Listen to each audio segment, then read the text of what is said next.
Good evening and welcome to 16 by 9, The Bigger Picture. I'm Mary Garofalo, and happy Mother's Day. Ask any mother and she'll tell you her biggest wish is to live a long life and watch her children grow up. But that's not the case for many women halfway around the world who die at childbirth. Our Carolyn Mackenzie exposes why so many of these mothers are dying. This little baby is just 1 day old, and tragically his first family function is his mother's funeral. She passed away last night.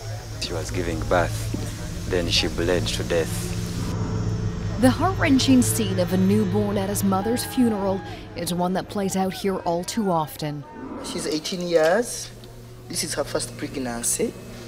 This girl is one of the lucky ones. The delivery of her baby didn't kill her, but because she tried to give birth at home and arrived at the hospital too late, her baby died.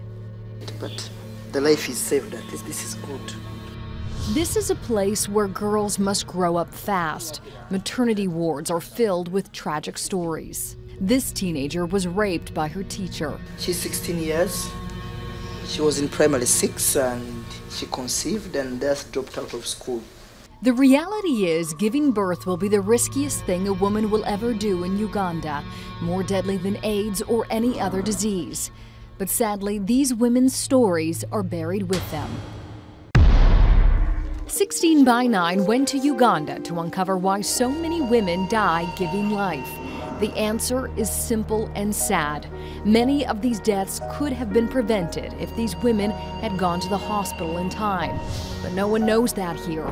Cultural beliefs, poverty, and geography are the real killers of these women. Every mother counts. Every mother is important. Meet Dr. Jean Chamberlain, a Canadian doctor who's made it her life's mission to save these women and to bring safe motherhood to a country that has a maternal death rate nearly 1,000 times that of Canada. HIV/AIDS, much as it claims many people's lives, actually 2.3 million people died last year from HIV/AIDS. Almost double that number are dying from either unsafe motherhood or the newborns die because of the mother's poor care. Those who don't die still suffer, like this 1-day-old boy. With his mother buried, his father is too poor to keep him, so he will join the ranks of Uganda's 2.3 million orphans. It's interesting in Uganda, where I live, women talk about bearing children as being in a battle. And some people go to battle and come back alive. Some people go to battle and don't come back alive. Yeah, push. Going to battle was the last thing on my mind when I gave birth to Kate a year ago. Pain, yes, but death? If anything, it was a day to celebrate. It's this disparity that drove Dr. Chamberlain Froese to start the nonprofit charity Save the Mothers in 2005. She splits her time between Africa and Canada, and the contrasts are striking. With these modern technologies, we can see a lot about the health of the baby even before it's born. Most Ugandan women never have an ultrasound. Canadian women have several before the big arrival. So there's baby's head. But the pictures offer more than a peek. They can save a mother's life. 15% of all mothers are going to have a life-threatening complication sometime during their pregnancy.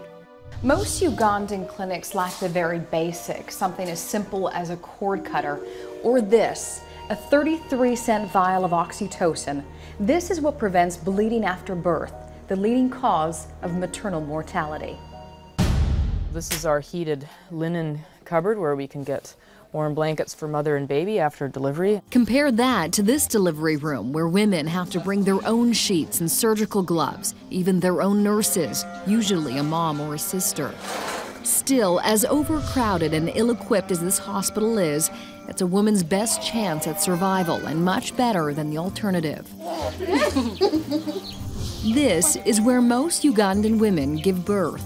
Traditional birth attendants are rural, cheap, and have been doing the job for centuries.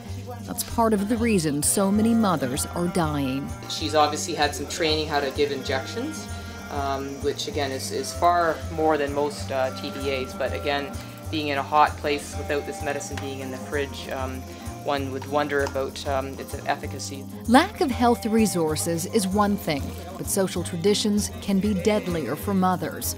Most are pressured to have their babies at home.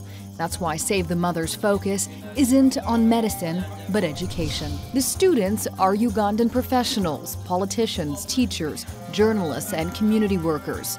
The curriculum's purpose, to shatter long-entrenched myths. Yeah, there's that feeling, the cultural feeling that you must have done something wrong when you're pregnant, or someone must have cussed you.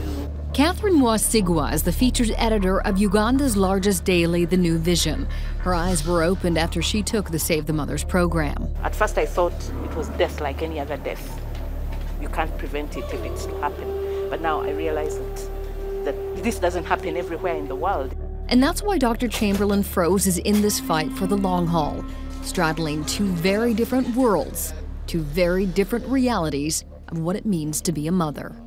I really feel part of my job is to help people here to understand what we have versus what people around the world don't have. But I do believe that we as Canadians can have a very important role in helping mothers around the world.